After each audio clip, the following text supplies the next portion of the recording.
விஜய் தொலைக்காட்சியில் cook with Comali season 7ல் நடந்த ஒரு சம்பவம் குறித்து திவாகர் அவர்கள், வாட்டர்மெலன் ஸ்டார் திவாகர் அவர்கள் வந்துட்டு ஒரு விஷயத்தை வந்து வெளியில் சொல்லி, மாகாப்பா, புகழ், கானா வினோத் இவங்க மேலெல்லாம் கேஸும் வந்து ஃபைல் பண்ணியிருக்கேன் அப்படின்னு வந்து சொல்லியிருந்தாங்க. அதாவது வந்து மாகாப்பா ஆனந்த் வந்து மது போதையில் இருந்தார், இரும்பு ரோடால் அடிச்சுட்டாரு, புகழுக்கு வந்துட்டு என்னுடைய வளர்ச்சி பிடிக்கல, கானா வினோத்துக்கு வந்துட்டு என்னை வந்து பிடிக்கல, அவர் வந்து ஒரு மாதிரி பேசினார், எல்லாரும் சேர்ந்து தாக்குனாங்க, அப்படி இப்படின்லாம் திவாகர் வந்து சொல்லியிருந்தார் இல்லையா.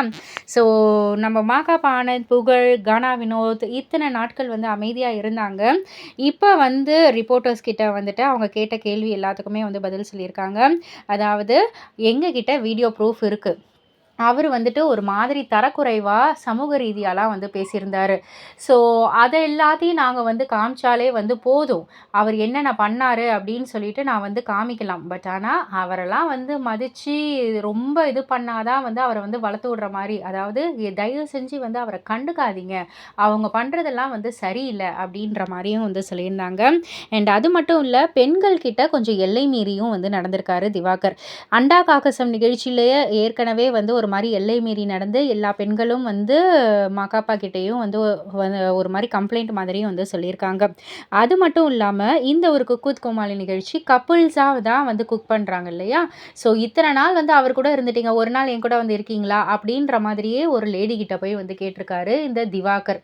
ஸோ அப்படி இருக்கக்குள்ள யார் தான் வந்து சும்மா இருப்பாங்க.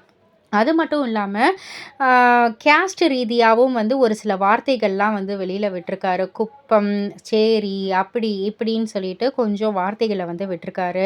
அண்ட் அது மட்டும் இல்லை, மாகாப்பா வந்து கேட்குறது, ஒரு வேளை நான் வந்து அவர் சொன்ன மாதிரி நான் மது போதையில் இருந்திருந்தேன்னா 18 மணி நேரம் நான் நின்று ஆங்கர் பண்ணணுங்க, நான் என்னால் அங்கே நின்று என்னால் வந்து பண்ணியிருக்க முடியுமா அப்படின்ற மாதிரியுமே வந்து அவர் நல்லாவே வந்து கேட்டிருந்தாங்க.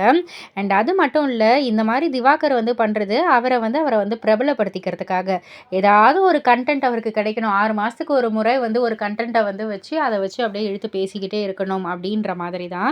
அண்ட் அது மட்டும் இல்லை, என் வளர்ச்சியை பார்த்து பொறாமன்னு வந்து புகழை வந்து சொன்னதுக்கு புகழ் வந்து கேட்குறாரு, அவர் என்ன வளர்ந்துட்டாரு நாங்கள் வந்து பொறாமப்படுறதுக்கு, அவர் எத்தனை வருஷம் ஃபீல்டில் இருந்துட்டாரு, அவர் என்ன பண்ணிட்டாரு, அவர் என்ன வளர்ந்துட்டாரு, ஃபஸ்ட்டு நாங்கள்லாம் வந்து பொறாமப்படுறதுக்கு அப்படின்ற மாதிரியும் புகழ் வந்து கேட்டாங்க. ஆக மொத்தத்தில் கானா வினோத்தும் சரி, புகழும் சரி, மாகாபா ஆனந்தும் சரி, வேலிடான ப்ரூஃப் வீடியோவோட அவங்க ரொம்பவே ஸ்ட்ராங்காகவே இருக்காங்க. திவாகரை பற்றி எல்லாருக்குமே தெரிஞ்ச ஒரு விஷயந்தான், இந்த மாதிரி ஒரு பப்ளிசிட்டிக்காக என்ன வேணாலும் பேசக்கூடிய ஒரு நபர் தான்.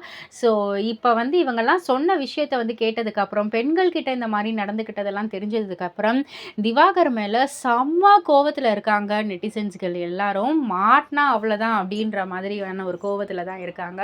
இதை பற்றி நீங்கள் என்ன நினைக்கிறீங்க, உங்களுடைய கருத்து என்ன அப்படின்றத கீழே உள்ள கமெண்ட் பாக்ஸில் குறிப்பிட்டு சொல்லுங்கள். மறக்காம சேனலை சப்ஸ்கிரைப் பண்ணி பக்கத்தில் உள்ள பெல் ஐகானை கிளிக் பண்ணிவிடுங்க.